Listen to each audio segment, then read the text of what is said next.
الشيطان الرجيم. بسم الله الرحمن الرحيم.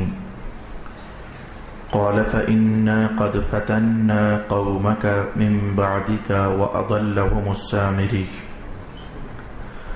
فرجع موسى إلى قومه غضبان أسفا قال يا قوم ألم يعدكم ربكم وعدا حسنا أفطال عليكم العهد أم أردتم أن يحل عليكم غضب من ربكم فأخلفتم موعدي. قالوا ما أخلفنا موعدك بملكنا ولكننا حملنا أوزارا من زينة القوم فقذفناها فكذلك ألقى السامري فأخرج لهم عجلا جسدا له خوار فقالوا هذا إلهكم وإله موسى فنسي أفلا يرون ألا يرجع إليهم قولا ولا يملك لهم ضرا ولا نفعا. ولقد قال لهم هارون من قبل يا قوم إنما فتنتم به وإن ربكم الرحمن فاتبعوني وأطيعوا أمري. قالوا لن نبرح عليه عاكفين حتى يرجع إلينا موسى. قال يا هارون ما منعك إذ رأيتهم ضلوا ألا تتبعن أفعصيت أمري. قال يا ابن أم لا تأخذ بلحيتي ولا برأسي إني خشيت أن تقول فرقت بين بني إسرائيل ولم ترقب قولي. قال فما خطبك يا سامري. قال بصرت بما لم يبصروا به فقبضت قبضة من أثر الرسول فنبذتها وكذلك سولت لي نفسي. قال فاذهب فإن لك في الحياة أن تقول لا مساس وإن لك موعدا لن تخلفه وانظر إلى إلهك الذي ظلت عليه عاكفا لنحرقنه ثم لننسفنه في اليم نسفا. إنما إلهكم الله الذي لا إله إلا هو وسع كل شيء علما كذلك نقص عليك من أنباء ما قد سبق وقد آتيناك من لدنا ذكرا. من أعرض عنه فإنه يحمل يوم القيامة وزرا خالدين فيه وساء لهم يوم القيامة حملا. صدق الله مولانا العظيم. الصلاة والسلام عليك يا سيدي يا رسول الله. الصلاة والسلام عليك يا سيدي يا حبيب الله.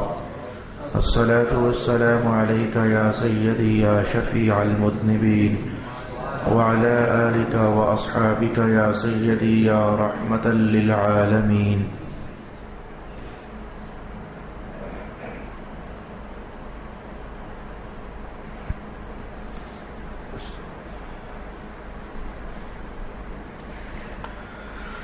فرمایا پس ہم نے آپ کے بعد آپ کی قوم کو فتنہ میں مبتلا کر دیا اور ان کو سامری نے گمراہ کر دیا. پس موسیٰ غم اور غصہ کے ساتھ اپنی قوم کی طرف لوٹے. موسیٰ نے کہا اے میری قوم کیا تم سے تمہارے رب نے اچھا وعدہ نہیں کیا تھا؟ پھر کیا تم پر بہت مدت گزر گئی تھی یا تمہارا یہ ارادہ تھا کہ تم پر تمہارے رب کا غضب نازل ہو سو اس لیے تم نے مجھ سے کیے ہوئے وعدہ کی خلاف ورزی کی؟ انہوں نے کہا ہم نے دانستہ آپ سے کیے ہوئے وعدہ کی خلاف ورزی نہیں کی لیکن قوم کے زیورات کا بوجھ ہم پر لاد دیا گیا تھا تو ہم نے ان کو آگ میں ڈال دیا. سو اسی طرح سامری نے ان کو آگ میں ڈالا تھا. بس اس نے ان کے لیے بچھڑے کا مجسمہ بنایا جس کی بیل کی طرح آواز تھی. تو لوگوں نے کہا یہ ہے تمہارا معبود اور موسیٰ کا معبود. موسیٰ تو بھولا رہا تھا. تو کیا یہ لوگ یہ بھی نہیں دیکھ سکتے تھے کہ وہ ان کی کسی بات کا جواب نہیں دے سکتا تھا اور نہ ان کے کسی نقصان اور نفع کا مالک تھا؟ اور ہارون ان سے پہلے ہی یہ کہہ چکے تھے کہ اے میری قوم اس بچھڑے کی وجہ سے تم کو صرف آزمائش میں ڈالا گیا ہے اور بے شک تمہارا رب رحمان ہی ہے سو تم میری پیروی کرو اور میرا حکم مانو. انہوں نے جواب دیا کہ موسیٰ کے واپس آنے تک ہم اسی کی عبادت پر جمے رہیں گے موسیٰ نے کہا اے ہارون جب آپ نے دیکھا کہ یہ گمراہ ہو گئے تھے تو آپ کو کس چیز نے منع کیا جو آپ نے میری پیروی نہ کی؟ کیا آپ نے میرے حکم کی نافرمانی کی؟ ہارون نے کہا اے میری ماں کے بیٹے آپ میری داڑھی نہ پکڑیں اور نہ میرے سر کو، بے شک مجھے یہ خطرہ تھا کہ آپ کہیں گے کہ تم نے بنی اسرائیل میں تفریقہ ڈال دیا اور میرے حکم کا انتظار نہیں کیا۔ موسیٰ نے کہا اے سامری تیرا کیا معاملہ ہے؟ سامری نے کہا میں نے وہ چیز دیکھی جو دوسروں نے نہیں دیکھی، تو میں نے اللہ کے رسول کے نقش قدم سے ایک مٹھی بھر لی، پھر میں نے اس مٹھی بھر خاک کو بچڑے کے مجسمہ میں ڈال دیا، میرے دل نے یہی بات بنائی تھی۔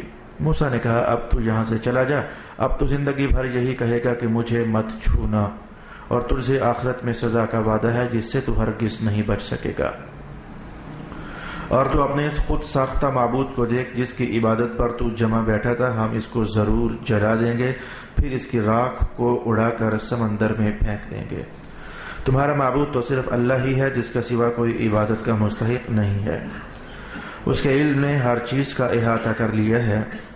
ہم اسی طرح آپ پر گزشتہ خبروں کا بیان فرماتے ہیں، اور بے شک ہم اپنے پاس سے آپ کو ذکر یعنی قرآن عطا فرما چکے ہیں، اور جس شخص نے اس سے منہ موڑا وہ یقیناً قیامت کے دن بہت وزنی بوجھ اٹھائے گا، وہ ہمیشہ اسی بوجھ میں رہے گا، اور قیامت کے دن ان کے لیے وہ کیسا برا بوجھ ہوگا۔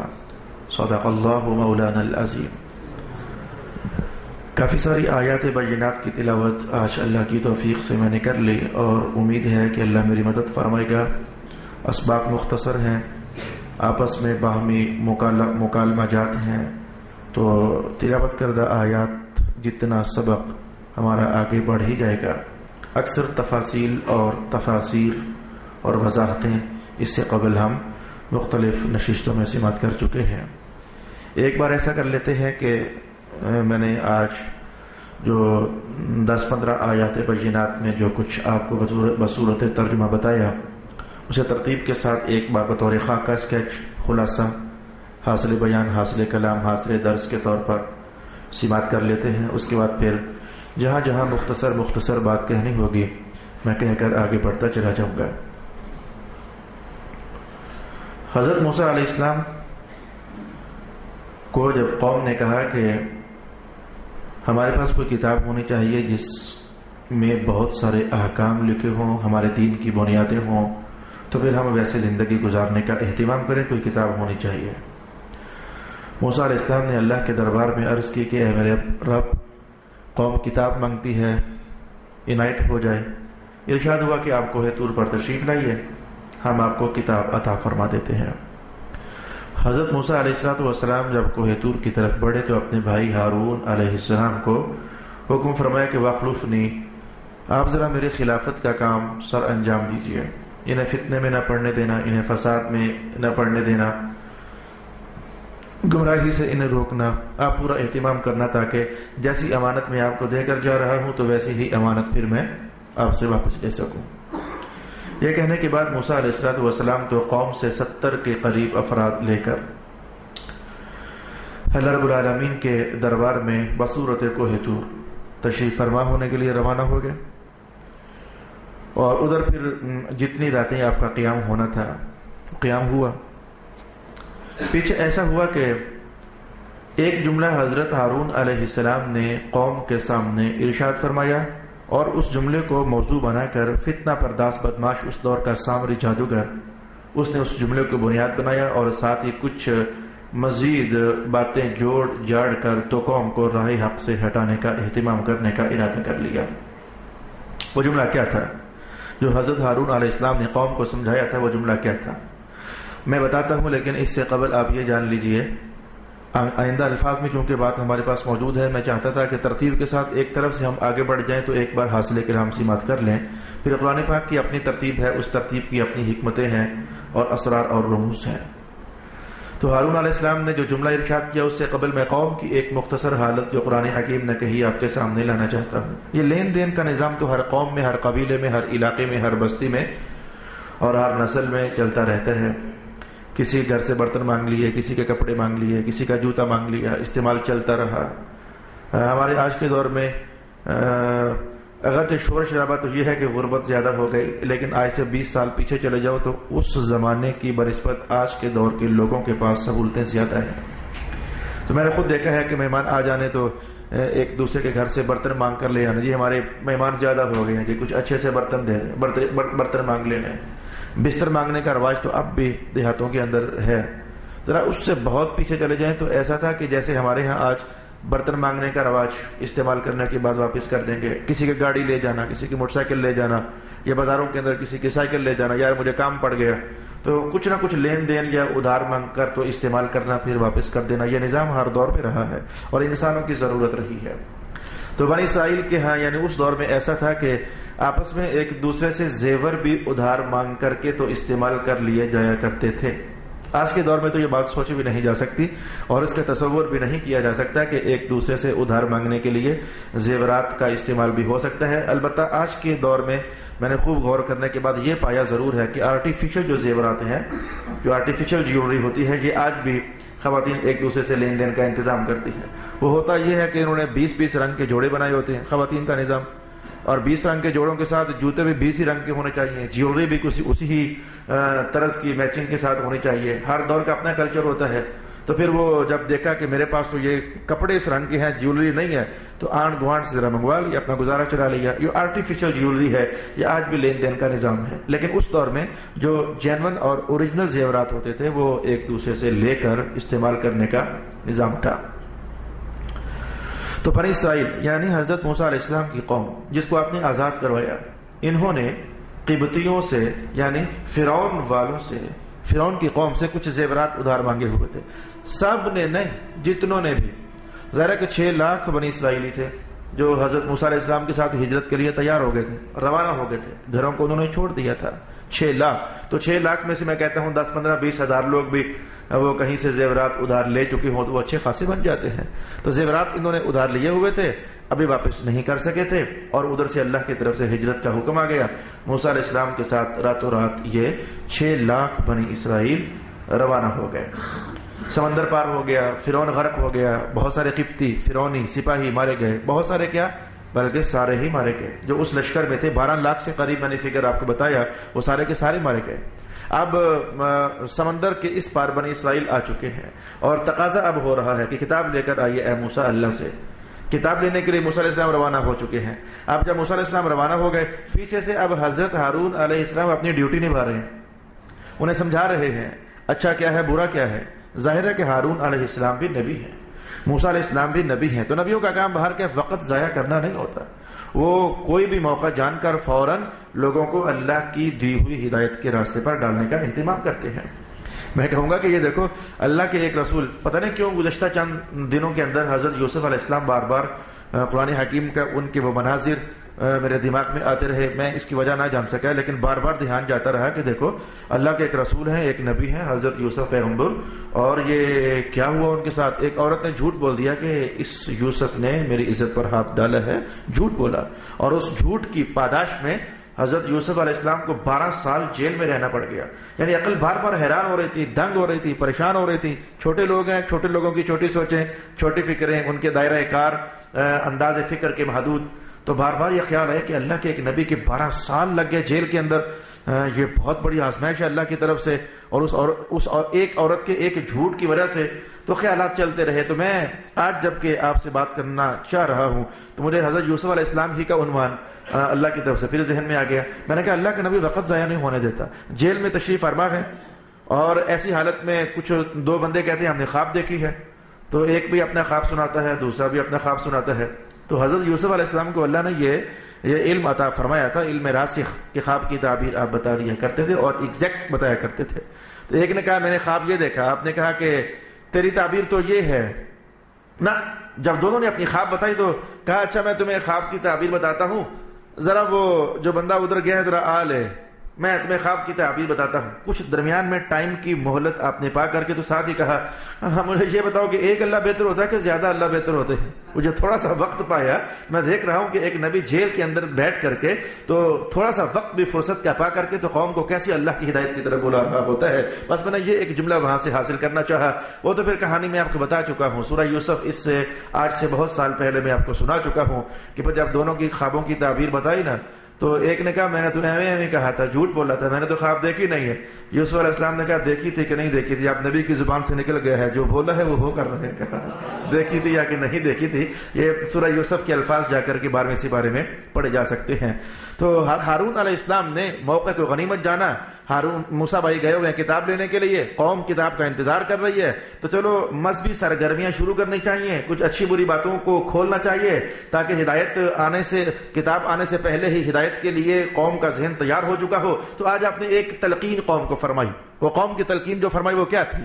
تلقین یہ تھی کہ بھائی دیکھو جو تم نے قبطیوں سے زیورات مانگے ہوئے ہیں, میں آپ کو یہ کہانی بتا چکا تھوڑی دیر پہلے, وہ جو آپ نے قبطیوں سے زیورات مانگے ہوئے ہیں تو بھائی وہ زیورات تمہارے تو نہیں ہیں, تم نے تو ادھار مانگے ہوئے تھے, تمہیں واپس کر دینے چاہیے تھے, تم نے واپس نہیں کیے ہیں. اچھا اب واپس نہیں کیے تو اب یہ ہمارے مذہب کا مسئلہ ہے, میں کیسے اس کی ڈیٹیل آپ کو بتاؤں کہ بعض اوقات ایسا ہوتا ہے کہ کافروں کا مال مال غنیمت بھی شمار ہو جاتا ہے. بہت سارے احوال ایسے ہوتے ہیں کہ جن احوال میں کافروں کا مال مال غنیمت شمار ہو جاتا ہے. تو اس وقت چونکہ قبطیوں کی فرعونیوں کی جنگ تھی بنی اسرائیلیوں کے ساتھ, تو اس جنگ سے پہلے کے جو اموال ان کے پاس بنتے تھے جنگ کے پاس انہی کے پاس رہے. وہ جنگ اللہ کی فضل سے جیت لی گئی, وہ تلواریں نہ چلی, اللہ کی طاقت سے وہ جنگ جیت لی گئی, وغیرہ فوجی تو آگے تھے. اب وہ جو مال بنتا تھا ان کے پاس مال غنیمت تھا. اب اس مال کی 2 حیثیتیں تھیں, مال غنیمت بھی تھا اور یہ ان لوگوں کی بطور امانت بھی تو ان کے پاس تھا, بطور عاریت بھی تو ان کے پاس تھا. ہارون علیہ السلام نے کہا بھلے عاریت سمجھو بھلے غنیمت سمجھو, یہ مال تمہارے لیے استعمال کرنا ٹھیک نہیں ہے. مال غنیمت صرف مسلمانوں کے لیے حلال ہے, پہلی قوموں کے لیے مال غنیمت کا استعمال حلال نہیں ہوا کرتا تھا. پہلے انبیاء کی جو اقوام تھی ان کے لیے جو شریعت تھی تو مال غنیمت حلال نہیں ہوا کرتا تھا. تو مال غنیمت صرف مسلمانوں کے لیے حلال. کہا بھلے سے مال غنیمت سمجھو, بھلے یہ سمجھو کہ یہ تو ہمارے پاس ان کا تھا, یہ تمہارے لیے ٹھیک نہیں ہے, یہ نکالو. یہ ہدایت کا راستہ ہموار کرنے کے لیے ہارون علیہ السلام نے یہ بیان جاری کیا. یہ مال تمہارے پاس ٹھیک نہیں ہے, زیورات ان کے تھے, نکالو, ہٹاؤ, اپنی جان چھڑاؤ, صاف ہو جاؤ, یہ مال حرام ہے تمہارے لیے. تو قوم نے جلدی سے بات مان لی, اللہ ان کا بھلا کرے. انہوں نے فوراً بات مان لی اور زیورات اتارے اور اتار کر کے تو آگ میں ڈال دیے. اب یہ یہاں تک معاملہ ہوا, یہاں تک تو معاملہ خیر پر مشتمل تھا, ایک نبی کی تلقین تھی, ہدایت تھی, تو زیورات آگ میں ڈال دیے, پگھل گئے. ادھر شیطان نے سامری جادوگر کے دل میں یہ بات ڈالی ہوئے موقع بن گیا ہے. وہ 2-3-4 خیالات اس کے دل میں ڈال دیے. مثلا ایک تو یہ ڈالا کہ موسیٰ علیہ السلام تو ہے نہیں, ہارون اکیلے ہیں, تو اکیلے ہارون کیا کر لیں گے؟ ظاہر ہے 2 1 اور 1 ہوتے تو 2 ہیں, لیکن قوت کے اعتبار سے ہم کہتے ہیں 11, 1 اور 1 11 ہم کہتے ہیں نا. تو شیطان نے دل میں خیال ڈالا کہ ہارون اکیلے, موسیٰ ادھر ہے, تو 1 رہ گیا, 1 کو سنبھالا جا سکتا ہے. شیطان دل میں خیال ڈال رہا ہے سامری جادوگر کے, اور دیکھو اس نے زیورات بھی آگ میں ڈال دیے. اور دوسری بات یہ ہے کہ ان زیورات سے شیطان نے دل میں خیال ڈالا کہ ایسا کرتے ہیں کہ ان کو اکٹھا کر کے تو ایک مجسمہ تیار کرتے ہیں. اور سامری کے دل میں یہ بات بھی ڈال دی, اے سامری تجھے پتا تو ہے یہ قوم وہ قوم ہے جو یہ کانسیپٹ رکھتی ہے کہ رب وہ ہوتا ہے جو دکھا کرے. قرآن حکیم نے اس بات کو بیان کیا, لن نؤمن لک حتی نری اللہ جہرۃ, اے موسیٰ ہم آپ کی بات نہیں مانیں گے جب تک اللہ کو سامنے سامنے نہ دیکھیں. تو قوم کا خیال ہے, شیطان پٹیاں پڑھا رہا ہے سامری کو, بھئی دیکھ موسیٰ ادھر ہے, ہارون ادھر, کام آسان لگتا ہے. اور دوسری بات یہ ہے کہ یہ قوم ایسی ہے جو دکھنے والا خدا پسند کرتی ہے, تو ایسا کر, شیطان تیسری پٹی پڑھا رہا ہے, ایسا کر یہ جو زیورات انہوں نے پگھلا دیے ہیں ان کے تو کسی کام کے نہیں رہے, انہوں نے اپنے نبی کی بات مان لی ہے, تو پکڑ کر کے مجسمہ بنا دے. اور مجسمہ بنا کس کا؟ ایک بچڑے کا, گائے کا, بیل کا مجسمہ بنا دے. اس نے جلدی سے مجسمہ بنا دیا. چوتھا خیال شیطان نے اس کے دل میں یہ ڈالا, اے سامری تو جبریل کو زمانوں سے جانتا ہے, اے سامری تو جبریل کو زمانوں سے جانتا ہے. یہ زمانوں سے جاننے کا معنی کیا تھا یہ بھی جان لیں, اس سے پہلے میں آپ کو بتا چکا ہوں, لیکن یہاں نہیں, سبزی منڈی کے درس قرآن میں یہاں نہیں. جبریل کو جاننے کا مسئلہ کیا تھا؟ جس سال فرعون نے بیٹوں کو ذبح کرنا ہوتا تھا, آپ جانتے ہیں کہ موسیٰ علیہ السلام اسی سال پیدا ہوئے, اللہ نے بچا لیا. جس سال بیٹوں کو ذبح کرنا تھا, یہ سامری جادوگر بھی اسی سال اللہ نے پیدا کیا. اللہ اپنا دوست بھی اسی سال پیدا کر رہا ہے اور اپنا دشمن بھی اسی سال پیدا کر رہا ہے. دوست کو بھی بچا رہا ہے, دشمن کو بھی بچا رہا ہے. ایک تاریخ رقم ہونی تھی, اللہ کی اپنی حکمتیں ہیں. تو موسیٰ علیہ السلام کو تو فرعون کے گھر پلوایا, اللہ رب العالمین نے پرورش دلوائی موسیٰ علیہ السلام کو تو, لیکن سامری جادوگر کو اللہ رب العالمین نے یوں پالا اور پلوایا اور پرورش دی کہ اس کی ماں کے دل میں خیال ڈالا کہ اس کو فلانی غار میں پھینکا جا کر, بچنا ہوا تو بچ جائے گا. تو سامری کی ماں اپنے بیٹے سامری کو لے کر ایک پہاڑ کی غار میں جا کر ڈال آئی تھی. تو اللہ نے جبریل امین کو کئی بار بھیجا. جبریل امین آتے اپنی انگلی سامری کے منہ میں ڈال دیتے اور وہ چوستا, اس میں سے نہ جانے کیا کیا ذائقے اور غذائیں حاصل ہوتی. وہ انگلی چوس چوس کر کے تو جوان ہوا حضرت جبریل علیہ السلام کی. تو کئی بار دیکھا ہوا تھا, کئی بار سامری نے دیکھا ہوا تھا. تو اب شیطان نے اگلا خیال کیا ڈالا, جب یہ لشکر فرعونی اور بنی اسرائیلی سمندر سے پار تھے, ابھی ڈوبنے کا معاملہ واقعہ نہیں ہوا تھا, تو اس دن بھی حضرت جبریل آئے تھے, فرشتوں کا لشکر لے کر آئے تھے. اور میں نے آپ کو بتایا تھا کہ وہ زور زور سے آوازیں لگا رہے تھے, اوے فرعونیوں, قبطیوں, بھاگو, بنی اسرائیل بھاگ گئے, پیچھے لگو ان کے, ایسا نہ ہو کہ یہ نکل جائیں, موقع ہاتھ سے چلا جائے گا, بھاگو. فرشتوں نے شور ڈالا تو قبطی پیچھے بھاگے. اس دن جبریل بھی گھوڑے پر بیٹھ کر تشریف لائے تھے. تو سامری جادوگر نے اس جگہ جہاں سے حضرت جبریل امین کا گھوڑا پاؤں رکھ کر اٹھاتا, وہاں سے ایک مٹھی بھر مٹی بھی اٹھا لی تھی. وہ جانتا تھا کہ یہ بندہ وہ ہے, جبریل وہ بندہ ہے کہ جو میرے منہ میں انگلی ڈالا کرتا تھا تو اندر سے شہد اور مکھن کے ذائقے آیا کرتے تھے, یہ کوئی باکمال آدمی ہے. تو اس نے اس کے گھوڑے کے نیچے سے وہ مٹھی ایک مٹھی بھر اٹھا لی اور قرآن نے اس کو نقل کیا, فَقَبَضْتُ قَبْضَةً مِّنْ أَثَرِ الرَّسُولِ. اور وہ اللہ کا رسول تھا جبریل, اس کے گھوڑے کے کھر کے نیچے سے قبضتاً میں نے ایک مٹھی بھر مٹی اٹھا لی. تو شیطان نے دل میں ڈالا, وہ جو باکمال بندے کے گھوڑے کے پاؤں کے نیچے سے مٹی اٹھائی تھی, پھر اس مٹی کو ایسا کرنا, اس بچڑے کے منہ میں ڈال دینا, تو پھر دیکھنا اس کی برکت سے یہ نہ بولنے والا بچڑا لگتا ہے کہ کچھ بولے گا. تو اس نے پھر وہ مٹی ڈالی اور مجسمے کے اندر ڈال دی. اب یہ 4 شرارتیں شیطان نے دل میں ڈالی. موسیٰ علیہ السلام ادھر کتاب لینے گئے ہوئے ہیں, بات ذرا لمبی ہو گئی. ہارون علیہ السلام قوم کو سمجھا رہے ہیں, یہ زیورات اچھی چیز نہیں ہے, یہ تمہارے نہیں ہے, پھینک دو. آگ میں ڈال دیے گئے. سامری نے پکڑا, مجسمہ بنا دیا, اور وہ مٹھی بھر مٹی جس کا حوالہ قرآن نے دیا اس نے بچڑے کے منہ میں ڈال دی. تو اس میں سے آواز آنے لگ گئی, تو سامری کو کافی ساری کامیابی حاصل ہوئی. اس نے شور ڈال دیا, 1 کو ملایا 7, 2 کو ملایا 7, 4 کو ملایا 7, 10 کو ملایا 7, اور کافی سارے جب 7 مل گئے, 6 لاکھ میں سے صرف 12,000 مسلمان بچے. باقی 5 لاکھ اور باقی سارے ہزار وہ سارے کے سارے سامری کے پیچھے لگ گئے. 12,000 مومن بچے. اگرچہ مجھے اس جگہ سے ایک جملہ بہت اچھی طرح سمجھ آ رہا ہے, ماحول بھی بتا رہا ہے, قرآن بھی سمجھا رہا ہے, حضور بھی ارشاد فرمائے گئے تھے کہ جو زمانہ آگے بڑھتا چلا جا رہا ہے کامل ایمان والے کم ہوتے چلے جائیں گے, شرارتیوں کا طوفان ہوگا, بدتمیزوں کا طوفان ہوگا.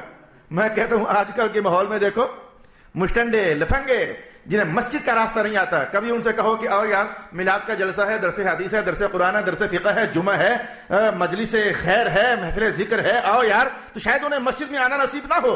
اور وہ مشٹنڈے رات کو 12 بجے تک ہلڑ گلڑ, شرارتیں, شور شرابے.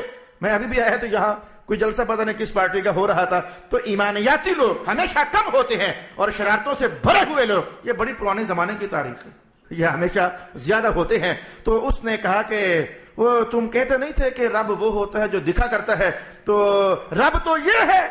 فنسیا, اور موسیٰ علیہ السلام پر تہمت لگا دی. موسیٰ تو بھول گئے, وہ رب کو ڈھونڈنے پتہ نہیں کہاں چلے گئے. موسیٰ بھول گئے, ناسیا, موسیٰ بھول گئے, رب تو یہ ہے.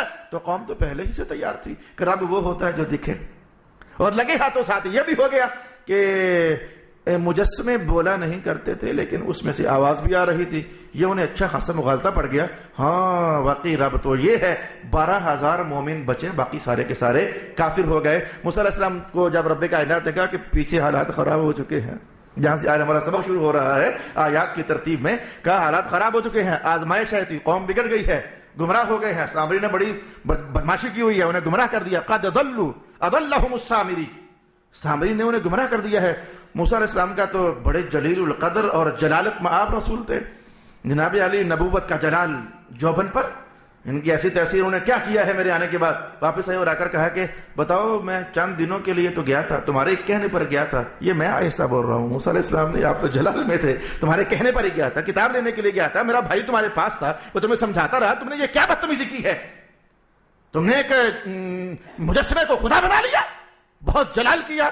اور ہارون علیہ السلام اپنے بھائی موسیٰ علیہ السلام کا جلال پہلے سے جانتے تھے، تو اپنی طرف مخاطب ہونے سے پہلے کہنے لگے اور بھائی مجھے کچھ نہ کہنا، میری داڑھی نہ پکڑنا، میرا سر نہ پکڑنا، میں نے حق ادا کیا تھا، میں نے سمجھایا تھا انہیں. پہلے ہی سے کہنے لگے میں نے سمجھا دیا تھا انہیں. خیر موسیٰ علیہ السلام نے ادھر پہلے قوم کو ڈانٹا، پھر بھائی سے کی طرف متوجہ ہوئے تو بھائی نے پہلے کہا میں نے تو پوری کوشش کی تھی، آپ نے جو میری ڈیوٹی لگائی تھی میں نے وہ ڈیوٹی نبھائی تھی. اب دیکھیں جہاد بچتا تھا، جہاد کا اذن آپ دے کر نہیں گئے تھے، ورنہ لوگ ڈیوائیڈ ہو جاتے. تو لوگوں میں تفریقہ ڈالنا، ڈیوائیڈ کرنا، آپس میں ہی ان کو لڑا دینا، یہ حکم آپ دے کر نہیں گئے تھے. موسیٰ علیہ السلام سمجھ تو رہے تھے، ظاہر اللہ کے نبی تھے کہ بھائی سچ بول رہا ہے. تو گئے سامری جادوگر کی طرف، تو نے یہ کیا مذاق بنایا ہوا ہے، یہ کہاں کا خدا ہو گیا. تو سامری نے کہا بس میرے دل نے کچھ بات گھڑی تھی تو میں نے کر دیا، جو میں نے ابھی آپ کو سنایا. میرے دل میں کچھ سوالت لی نفسی، میرے دل میں یہ خیالات آئے تھے تو میں نے ایسا کر دیا، تو بس ایسا ہو گیا. موسیٰ علیہ السلام کی زبان سے اس کے خلاف بددعا نکل گئی. کہا آج کے بعد تو زندگی بھر یہی کہتا رہے گا لا مساس، مجھے چھونا مت. بس یہ جملہ منہ سے نکل گیا. تو ہوتا یہ کہ جیسے ملاقات کرتے ہیں السلام علیکم وعلیکم السلام، ہم آج آپس میں میں کہتا ہوں السلام علیکم نہ بھی ہونا تو لوگ ویسے ہی ملاقات ہاتھ سے ہاتھ مارا، پنجہ پھینک گیا، سلام کیا، وہ ہم پھر سلام کیا. مسلمان کا ماحول ہے اس لیے سلام کیا. تو پنجہ پھینکنا، ہاتھ ملانا، بغل گیر ہونا، یہ تو ہر قوم کے اندر ہوا کرتا تھا. تو سامری اس دن کے بعد سامری کے ساتھ جو بندہ بھی پنجہ پھینکتا، ہاتھ ملاتا، تو اس سے بھی تیز بخار ہو جاتا اور سامری کو بھی تیز بخار ہو جاتا. ایک بار ایسا ہوا، دو بار ایسا ہوا. وہ سامری کو وہ جملہ بار بار یاد آنے لگ گیا موسیٰ علیہ السلام کا کہ انہوں نے کہا تھا کہ آج کے بعد تو کہے گا کہ مجھے مت چھونا. جب بھی کوئی ملنے کے لیے آتا تو یہ دور سے شور ڈالتا مجھے مت چھونا ہوئے، دور رہے ہوئے، نہ چھیڑ مجھے ہوئے، میرے ساتھ ہاتھ نہ ملا ہوئے. پتا تھا کہ بخار اسے بھی ہو جائے گا اور بخار مجھے بھی ہو جائے گا. یہ اللہ کے عذاب والا بخار تھا. یہ سارے حالات تھے، یہ سارے واقعات تھے جو کہ رب کائنات نے یہاں تک ہمیں ارشاد فرمائی ہے. میں نے ایک بار خلاصہ کلام کے طور پر آپ کی خدمت میں پیش کر دی ہے. اب میں چاہتا ہوں کہ ذرا جو ترجمہ ہم نے دیکھا، ترجمے کی دہرائی ہی ہوگی، آیات بھی پڑھتے جاتے ہیں. کوئی بات اگر درمیان میں رہ گئی ہوئی تو میں انشاءاللہ وہ بھی آپ کی خدمت میں بیان کر دوں گا. تو پھر آخر میں رب کائنات نے کہا اے ہمارے پیارے محمد صلی اللہ علیہ وسلم، بس ایسے ہی ہم آپ کو گزشتہ زمانوں کی کہانیاں آپ کو بتاتے رہتے ہیں، آپ کو سناتے رہتے ہیں، آپ پر اتارتے رہتے ہیں. وغیرہ کہا موسیٰ علیہ السلام کا زمانہ اور کہا حضور رحمت عالم علیہ الصلوۃ والسلام. یہ جملہ قرآن حکیم کا، ہم آپ کو یہ باتیں بتاتے رہتے ہیں. ما قد سبق، جو اس سے پہلے کی حالات ہو چکے، ہم آپ کو اے محمد پیارے بتاتے رہتے ہیں. یہ جملہ خاص کر کے یہ خالص اہل سنت و جماعت کے مسلک کی عکاسی کرتا ہے. ہم یہی کہتے ہیں کہ رسول اللہ کے پاس گزشتہ زمانوں کا سارا علم یہ اللہ دیتا ہے تو حضور کو پتہ چل جاتا ہے. یہی ہمارا عقیدہ ہے. اور آئندہ زمانوں کا سارا علم یہ اللہ تعالیٰ عطا فرماتا ہے تو حضور رحمت عالم کو معلوم ہو جاتا ہے. یعنی اللہ علم دینے والا، رسول اللہ علم لینے والے، تو لینے والا اور دینے والا کبھی برابر نہیں ہوتے. یہ وضاحت ہم نے ہزاروں بار کی بھی ہے، بولی بھی ہے، سیکھی بھی ہے، سنی بھی ہے، سنائی بھی ہے. لیکن اس کے باوجود اپنے ذہن میں باطل خیالات بھرنے والے لوگ آج تک یہی شور ڈالتے ہیں کہ انہوں نے شرک کر دیا، نبی کو اللہ سے ملا دیا. حالانکہ نبی اللہ کے برابر کبھی بھی نہیں ہو سکتے. اللہ علم سے نوازنے والا ہے، نبی اپنے دامن رحمت میں علم سمیٹنے والے ہوتے ہیں. آئیں قرآن کے الفاظ سماعت کرتے ہیں. قال فإنا قد فتنا قومك من بعدك، اے موسیٰ ہم نے آپ کی قوم کو آزمائش میں ڈال دیا تھا. وہ آزمائش میں ڈالنے کا معنی یہ کہ ہم ہی نے سامری کو پالا تھا، وغیرہ اسی دن مار دیتے، فرعون کے ہاتھوں مروا دیتے. حق اور سچ کی پہچان کروانے کے لیے حق تب واضح ہوتا ہے جب باطل بھی سامنے نظروں سے گزرے. حق تب واضح. مجھے کل ایک نوجوان کہنے لگا کہ میرے والد صاحب نے مجھے بہت تنگ کیا ہے، ظلم کیا ہے میرے اوپر، بڑے زمانوں سے ظلم کیا ہے. میں نے کہا پھر؟ کہا دیکھو یہ تازہ ترین ظلم یہ ہے کہ اس نے اپنی ساری جائیداد ایک بھائی کے نام لگا دی ہے.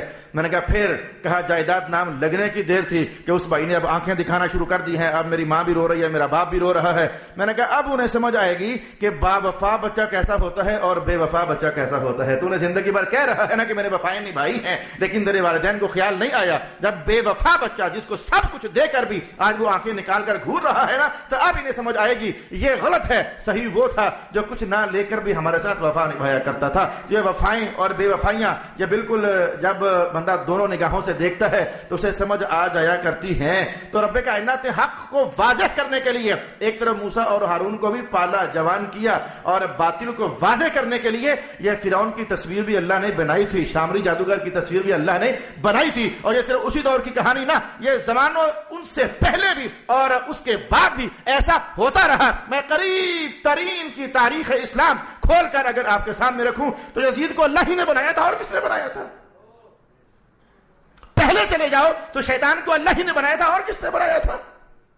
آدم علیہ السلام کو بھی اللہ ہی نے بنایا تھا، یزید کو بھی اللہ ہی نے بنایا، حسین پاک کا خمیر بھی تو اللہ نے اپنی رحمت سے گوندا تھا نا۔ یہ حق اور باطل کو اللہ پیدا کرتا ہے تاکہ واضح رہے کہ حق کا نور ہی کوئی اور ہوتا ہے اور باطل کے اندھیرے ہی کچھ اور ہوتے ہیں۔ تو چونکہ پیدا تو اللہ ہی نے کیا تھا، رب کائنات نے کہا جس مقصد کے لیے ہم نے سامری کو بنایا تھا حق اور باطل واضح ہو جائے، کہا فتننا قومک، تیری قوم پر آزمائش وہ آ گئی ہے، پیچھے ہے موسیٰ پیارے، وہ اس نے اپنا جو چاند چڑھانا تھا چڑھا دیا ہے، اور ماننے والے باقی رہ گئے ہیں، باقی گمراہ ہو گئے ہیں۔ فرجع موسیٰ الی قومہ غضبان آسفا، موسیٰ علیہ السلام جلال سے بھرے ہوئے تورات لی اور واپس، قال یا قوم الم یعدکم ربکم وعدا حسنا، کہ اے قوم کیا تمہارے رب نے تمہارے ساتھ بہت اچھا وعدہ نہیں کیا تھا کہ ہم تمہیں کتاب دیتے ہیں تاکہ تم عمل کرو؟ ہے اچھا وعدہ کیا نہیں تھا؟ افطال علیکم العہد، وہ وعدہ لمبا ہو گیا تھا، بڑے سال گزر گئے تھے جو تمہیں انتظار کرتے کرتے تھک گئے تھے۔ اچھا میں نے پیچھے جو کہانی سنائی، میں نے کہا ہارون علیہ السلام نے تو ایک بات کی تھی، تو ساتھ سامری نے شرارت کرتے ہوئے ایک اور جملہ بول دیا۔ ہارون علیہ السلام نے تو یہ کہا تھا یہ زیورات تمہارے لیے استعمال کرنا ٹھیک نہیں ہے، آگ میں پھینک دو۔ تو سامری کہنے لگا موسیٰ کو دیکھو گئے ہوئے کتنے دن ہو گئے، تو وہ چونکہ زیورات تمہارے پاس ہے نا، تو اس جرم کی سزا میں اللہ نے انہیں ادھر ہی روک لیا ہوا ہے، تو اس لیے وہ آ نہیں سک رہے، جلدی کرو پھینکو زیورات۔ یہ جملہ شیطان ادھر سامری نے پیچھے قوم کے سامنے بولا۔ تو پھر اگلی کہانی جو میں نے آپ کو بتائی، تو کیا اللہ نے جو وعدہ کیا تھا وہ اچھا نہیں تھا؟ کیا بہت زیادہ زمانہ گزر گیا تھا؟ ام اردتم، یا پھر تمہارا ارادہ یہ تھا کہ ہم یہ کرتوت کرتے ہیں تاکہ اللہ کا غضب برسے، وہ تم چاہتے کیا تھے؟ کیا زمانہ زیادہ گزر گیا تھا یا اللہ کے غضب کو آوازیں مار رہے تھے؟ ہوا کیا تھا؟ قالوا ما اخلفنا موعدک، وہ کہنے لگے کہ ہم نے جان بوجھ کر ایسا نہیں کیا، ہمیں اصل میں غلطہ لگ گیا تھا، سامری نے بہکا دیا تھا، اس نے وہ بچھڑا بنا کر نا تو آوازیں نکلوائی نا، تو ہم نے کہا واقعی جو نہیں بولا کرتے تھے تو بول رہے ہیں، تو یہی تو رب ہوتے ہیں، بس ہمیں اس نے مغالطے میں ڈال دیا تھا۔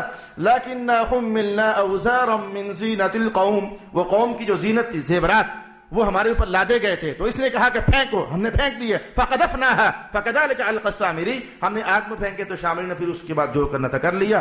فاخرج لهم عجلا جسدا له خوار، تو سامری نے پھر ان پگھلے ہوئے زیورات سے ایک بچڑا بنا لیا۔ فقالوا هذا الهكم، کہا یہ ہے تمہارا رب، والہ موسیٰ، موسیٰ کا بھی پروردگار، فنسیا، موسیٰ بھول گئے، رب تو یہ تھا، پتہ نہیں کہاں جا رہے ہیں گھومتے ہوئے۔ یہ تفسیر کا ایک پہلو ہے، یہ تفسیر کا ایک پہلو ہے کہ کہنے والا سامری تھا، یہ لفظ کہنے والا سامری تھا کہ یہ ہے تمہارا رب، موسیٰ کا رب، موسیٰ بھول گئے۔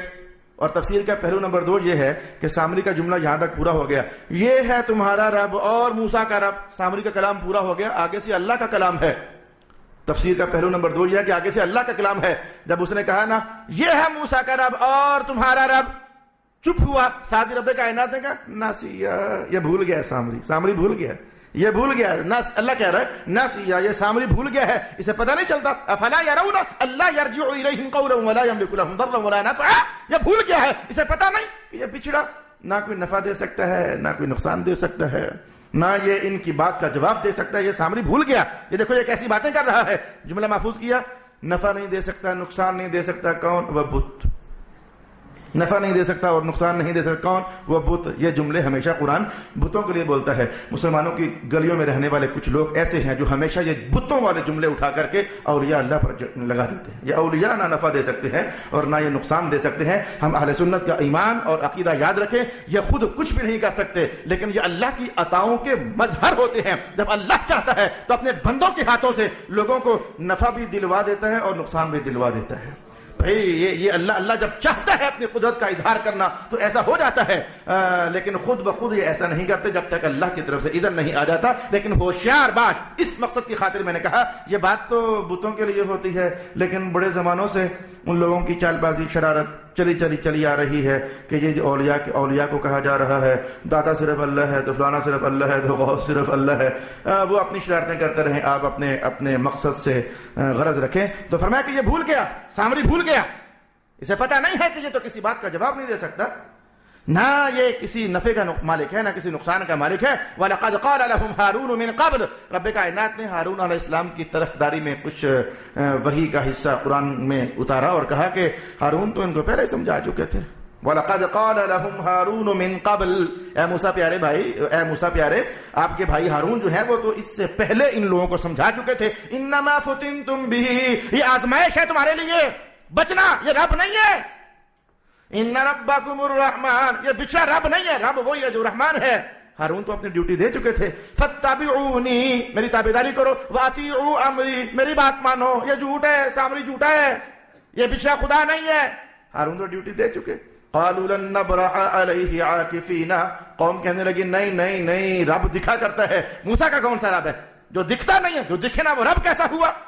مولا کائنات نے قرآن کی سورت نمبر 2 میں یہی تو کہا، یؤمنون بالغیب، یہ آواز بڑی پرانی ہے، دکھے تو رب، جو نہ دکھے تو رب نہیں۔ تمہارا امتحان یہ ہے، دیکھا نہیں ہے، محمد کے کہنے پر رب ماننا پڑے گا۔ یؤمنون بالغیب، اچھا کہنے لگے کہ یہ ہے نا رب، ہم تب تک عبادت کرتے رہیں گے جب تک موسیٰ آ نہیں جاتے، حتی یرجع الینا موسیٰ، موسیٰ آئیں گے ہمیں دیکھیں گے تو پھر انہیں خود یاد آ جائے گا، میں کہاں بھولا رہا، رب تو یہ ہے۔ دیکھنا ہارون، خود یاد آ جائے گا انہیں، رب تو یہ ہے، ہم نہیں ہٹتے، آنے دو موسیٰ کو، پھر اس کے بعد فیصلہ ہوگا۔ قال یا ہارون ما منعک اذ رأیتہم ضلوا، یہ جملہ سننے سے پہلے آپ کو پہلے ترجمہ سن لیں تاکہ آپ کے ذہن میں تھوڑا سا رولا پڑے، اور پھر اس کا جواب ماحول سے نکال کر آپ کو بتاؤں۔ موسیٰ علیہ السلام نے کہا بھائی جب تو نے دیکھا جو تھا قوم گمراہ ہو رہی ہے تو تو نے ان کو منع کیوں نہ کیا؟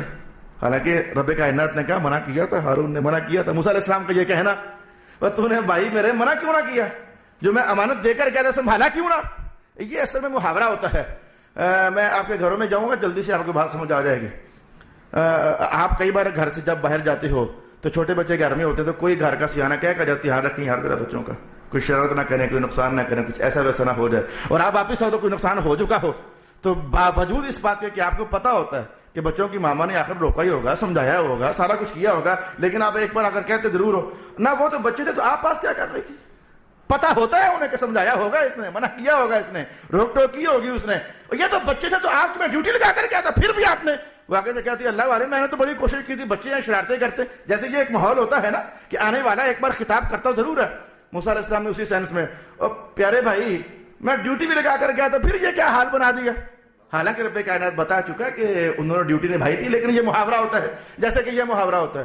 دیکھو آپ گھر میں کوئی کام کر رہے ہو، کوئی بندہ ملنے کے لیے آئے تو آپ کو دیکھے جی آپ کام کر رہے ہو، مثلا چائے بنا رہے ہو، تو اگر کہتا جناب یہ کیا ہو رہا ہے، پتہ ہے اسے بھی چائے بن رہی ہے، لیکن پھر پوچھتا ہے یہ کیا ہو رہا ہے، تو بہت ساری چیزیں پتہ ہونے کے باوجود وہ محاوراتی طور پر بندہ بول لیتا ہے یہ کیا ہو رہا ہے۔ آپ کپڑے دھو رہے ہو، میں جھاڑو لگا رہا ہوں، کوئی بندہ علامہ صاحب یہ کیا ہو رہا ہے، تو یار پتہ نہیں ہے جھاڑو دے رہا ہوں اور کیا ہو رہا ہے، لیکن یہ محاورہ ہے نا، سمجھ آئی نا آپ کو؟ تو موسیٰ علیہ السلام نے کہا کہ بھائی یہ کیا کر دیا حال تو نے، دیکھ میں کیا کہہ دیا تھا، سنبھالنا ہی نہیں ہے، بھائی تو نے کیا حال کیا ہے؟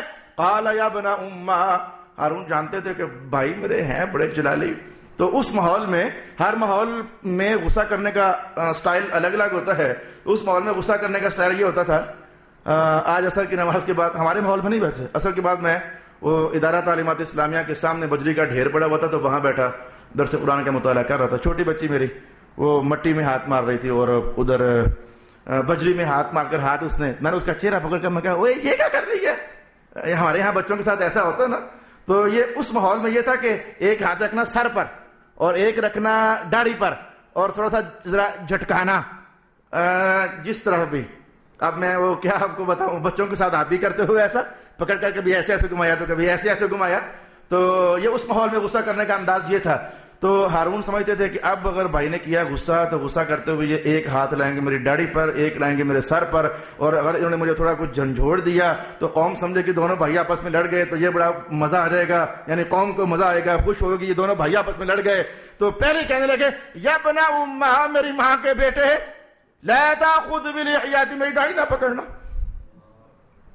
ولا براسی، میرا سر بھی نہ پکڑنا، اور میری ماں کے بیٹے، یہ نہ کہا میرا بھائی، ماں کا حوالہ دیا، دیکھا ہم دونوں ایک ہی ماں کے بیٹے ہیں. لا تاخذ بلحیتی ولا براسی، میرا سر نہ پکڑنا، میری داڑھی نہ پکڑنا. انی خشیت ان تقول، میرے پاس آپشن تھا ایک، میں آخرکار جب یہ نہیں مان رہے تھے میں جہاد کرواتا، لڑائی کرواتا ان کی، لیکن وہ آپ کیا کرنے گئے تھے؟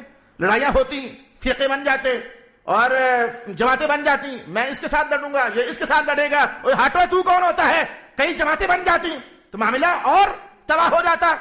تو میرے دل میں یہ خیال آیا تھا کہ جہاد کا آپشن رہ گیا ہے، لیکن وہ آپ کیا کرنے گئے تھے، اور میں وہ کرتا تو پھر یہ لوگ سارے اور بٹ جاتے، تو پھر آپ آ کر مجھے یہ کہتے فرقت بین بنی اسرائیل، یہ تو نے کیا فرقہ واریت بنا دی ہے بنی اسرائیل میں. اے میرے بھائی، تو میں تو پھر اس لیے کہ کل کو آپ آ کر مجھے یہ جملہ نہ کہیں میں رک گیا تھا، ورنہ تلواریں مار کر کے ان کافروں کو مروا دیا جاتا. وَلَمْ تَرْقُبْ قَوْلِي، میں تو یہ ڈر رہا تھا کہ آپ کہیں یہ نہ کہیں کہ وہ میرے آنے سے پہلے جہاد شروع کروا دیا تھا، یہ جماعتیں ٹولیاں کیا بنوا دی ہیں، میری بات کا انتظار کیا ہوتا، میں آنا ہی تھا. تو بھائی میں آپ کی طرف سے ان باتوں کو سوچ کر پھر میں نے جہاد نہ کروایا تھا، کہیں آپ آ کر یہ نہ کہیں، یہ نہ کہیں، یہ نہ کہیں وغیرہ. میں تو تیار تھا، اور موسیٰ علیہ السلام سمجھ رہے تھے بھائی صحیح کہہ رہے ہیں. چلو جو ایک محاورہ تھا بولا، اور ساتھ ہی سامری کو مخاطب کیا. قال فما خطبک یا سامری، و سامری تو نے کیا کہ چاند چڑھایا ہے، تجھے شرم نہ آئی، تو نے قوم کو برباد کر دیا اور یہ کیا بت پرستی پر لگا دیا. قال بصرت بما لم يبصروا به، اب وہ سچائی لا رہا ہے سامنے. سامنے نے کہا میں نے وہ دیکھا جس قوم کو پتہ ہی نہیں تھا، وہ حضرت جبریل علیہ السلام کا معاملہ، میں اسے پہچانتا تھا، اس کی انگلیوں سے نکلنے والی برکات کو پہچانتا تھا. اور پھر میں نے وہ گھوڑا بھی دیکھا تھا، یہ ان باقیوں نے گھوڑا نہیں دیکھا تھا، وہ سمندر کے اس پار، تو جہاں وہ گھوڑا لگا تھا اپنا پاؤں لگاتا تھا، میں نے وہ جگہ دیکھی تھی. تو پھر کیا ہوا، فَقَبَضْتُ قَبْضَةً مِّنْ أَثَرِ الرَّسُولِ، میں نے وہاں سے مٹھی بھر مٹی اٹھائی تھی. فَنَبَذْتُهَا، پھر وہ میں نے اس کے اندر ڈالی تھی. میں تفسیر نے کہا اس کا مطلب یہ ہوا کہ جو اللہ کے پاکیزہ بندے ہوتے ہیں وہ ہیں، ان کے گھوڑوں کی پاؤں کی مٹی میں بھی اللہ نے بڑی برکتیں رکھی ہوئی ہوتی ہیں. اور یہ عقیدہ ایک کافر بندہ بنا رہا ہے، کافر ہو کر کے تو وہ بھی سمجھتا ہے کہ جبریل اللہ کا پاکباز بندہ ہے. وہ تو جبریل ہے، اس کے گھوڑے کے پاؤں کے نیچے جو مٹی ہے مجھے لگتا ہے کہ وہ بھی بے جان کو بولنے پر مجبور کر سکتی ہے. وہ بھی یہ بات سمجھتا تھا. الحمدللہ ہم اہل سنت کا یہی عقیدہ ہے کہ اہل اللہ اولیاء اللہ یہ اللہ کے عطاؤں کے مظہر ہوتے ہیں. جب اللہ چاہتا ہے ان کے وجود سے برکات کا اظہار کرنا تو بہت ساری برکات کا اظہار کر دیا کرتا ہے. یہ حضرت جبریل علیہ السلام کے گھوڑے کے پاؤں کی برکت ہے کہ مٹھی بھر مٹی اٹھا کر کے جب اس بت کے اندر پھینکی تو وہاں سے بھی جو آواز آنی تھی وہ آنے لگ گئی. قال فاذهب، موسیٰ علیہ السلام نے اس کو سزا دی اور کہا کہ دفع ہو جا یہاں سے. ان لک فی الحیات، تیری ساری زندگی ان تقول لا مساس، تو یہی کہتا رہے گا مت چھونا مجھے، مت چھونا مجھے. بخار میں نے پہلے آپ سے کہا وان لک موعدا لن تخلفه، یہ تیری دنیا کی سزا ہے. آخرت میں ایک ایسی سزا ہے جس سے تو کبھی بچ نہیں سکے گا. وانظر، اب دیکھنا ذرا میرے جانے کے بعد جو تو نے کیا، الہ بنایا جھوٹا. وانظر الی الہک، اب دیکھ میں تیرے خدا کے ساتھ حشر کیا کرتا ہوں، اس کا سلوک کیا کرتا ہوں. ظلت علیہ عاکفا، جس کے سامنے میرے جانے کے بعد تو مسلسل عبادت کے لیے بیٹھا رہا، دیکھ میں اس کا حشر کیا کرتا ہوں. لنحرقنہ، میں اسے جلا کر راکھ کر دوں گا. ثم لننسفنہ فی الیم نسفا، اور پھر میں اس کی خاک سمندروں میں اڑا دوں گا. انما الہکم اللہ الذی لا الہ الا ہو، یہ رب نہیں ہے جو جل کر راکھ ہو جائے، سمندروں کی نظر ہو جائے، خاکستر ہو جائے. رب یہ نہیں ہے، رب وہ ہے جس سے میں ابھی ہو کر آ رہا ہوں اور تجھے اور مجھے پیدا کرنے والا ہے. الہکم اللہ الذی لا الہ الا ہو وسع کل شیء علما. یہ بڑی چوٹ ماری موسیٰ علیہ السلام نے، اللہ اکبر، بڑی چوٹ ماری. دھیان رکھو میں تصویر بناؤں تاکہ یہ چوٹ سمجھ تو آئے نا. کہا ایک میرا الہ تھا جس کے پاس میں گیا تھا، اور ایک یہ تیرا الہ ہے. دیکھ میرے الہ نے تو مجھے بتا دیا تھا کہ ادھر کیا ہو رہا ہے، تو تیرا الہ تجھے بتا نہ سکا کہ موسیٰ تیرے ساتھ حشر کیا کرنے والے ہیں. الہ وہ ہوتا ہے جس کا علم ہر شے پر محیط ہوتا ہے. میرے الہ کا علم ہر شے پر محیط تھا، اور تیرا کرتوت مجھے اس نے ادھر ہی بتا دیا تھا. اور اگر یہ بھی الہ ہوتا تو یہ تیرے کان میں بات ڈال نہ دیتا او سامری موسیٰ آ رہا ہے، او مجھے بچانا، مجھے آگ میں ساڑ دے گا، بہا دے گا سمندر میں، اور تجھے کہے گا لا مساس، تجھے بددعا دے دے گا۔ او سامری جان کر لے، تیرا الہ اگر جانتا ہوتا تو بولتا نا۔ الہ وہ ہوتا ہے جو دلوں کے اندر پیدا ہونے والے خیالات کو بھی جانتا ہوتا ہے اور خیالات کو پیدا ہونے سے پہلے بھی جانتا ہوتا ہے۔ انما الہکم اللہ الذی لا الہ الا ہو، اس کے سوا کوئی الہ نہیں ہے۔ وسع کل شیء علما، اس کا علم ہر شے کو محیط۔ کذالک نقص علیک من انباء الرسل، اتنی لمبی کہانی سنائی رب کائنات نے حضور رحمت عالم کو، اور ابھی باقی تھی، بہت سارے معاملات باقی تھے، لیکن میں نے آپ کو کئی بار کہا یہ اللہ رب العالمین کے بیان کا اپنا انداز ہے کہ عنوان کبھی یہ چھیڑا، کبھی عنوان یہ چھیڑا، کبھی عنوان یہ چھیڑا، ہر عنوان چھیڑنے کے بعد اپنا رخ خطاب حضور رحمت عالم کی طرف، قاری قرآن کی توجہ لگانی ہوتی ہے رسول اللہ کی طرف۔ اب یہ گزشتہ کافی سارے صفحات گزر گئے اور کہانیاں ابھی اور بھی باقی تھیں، لیکن مولا کائنات نے ساتھ ہی کہا کذالک نقص علیک، محبوب ایسے ہم آپ کو باتیں بتاتے ہیں پچھلے زمانے والوں کی، من انباء ما قد سبق، جو اس سے پہلے ہو گیا، گزشتہ خبریں ہم آپ کو بتاتے ہیں۔ وقد آتیناک من لدنا ذکرا، اور ہم نے آپ کو قرآن دیا ہے، اپنے پاس سے ہم نے آپ کو قرآن دیا، ذکر یعنی قرآن دیا۔ من اعرض عنہ، جو اس قرآن سے انحراف کرے گا، منہ موڑے گا، فإنہ یحمل یوم القیامۃ وزرا، قیامت والے دن وہ بہت وزنی بوجھ اٹھانا پڑے گا اسے، جو قیامت سے منہ پھیرے گا قیامت کو بڑا بوجھ اٹھانا پڑے گا اسے۔ خالدین فیہ، اور وہ ہمیشہ اسی بوجھ میں رہے گا، ہمیشہ اس قرآن کے بوجھ، اللہ کی پکڑ کی طرف اشارہ ہے، اللہ کی عذاب کی طرف۔ وَسَاءَ لَهُمْ يَوْمَ الْقِيَامَةِ حِمْلًا، اور قیامت کے دن ان کے لیے وہ کیسا برا بوجھ ہوگا۔ میں نے اللہ سے توفیق مانگی تھی، سبق محسوس بھی آپ کر کے کہ آسان تھا، کہ آج ذرا بڑا سارا جمپ لگا لینا چاہیے 10-15 آیات کا۔ انشاءاللہ العزیز یہاں سے اللہ تعالیٰ نے کچھ قیامت کے احوال، جہاں ہمارا سبق رک رہا ہے، قیامت کے کچھ احوال ارشاد فرمائی ہیں۔ یوم ینفخ فی الصور، سور پھونکا جائے گا۔ میں چاہوں گا کہ احادیث شریفہ میں کیا بیان کیا گیا ہے سور کے متعلق آپ کو بتایا جائے۔ وَنَحْشُرُ الْمُجْرِمِينَ يَوْمَئِذٍ زُرْقًا، مجرم طبقے کی آنکھیں قیامت والے دن نیلی ہو جائیں گی، یا آنکھوں کا نیلا ہو جانا، یا مجرموں کے چہرے کا کالا ہو جانا، یہ قرآنی عنوانات ہیں۔ یوم تبیض وجوہ وتسود وجوہ، یہ کچھ حقائق ہیں۔ یتخافتون بینہم ان لبثتم الا عشرا، اور ایک دم سے پھر عنوان کا تبدیل کر دینا۔ یہ انشاءاللہ کچھ دلچسپ حقائق ہیں، وہ اگلی نشستوں میں ہم سیکھنے کا اہتمام کریں گے۔ وآخر دعوانا ان الحمد للہ رب العالمین۔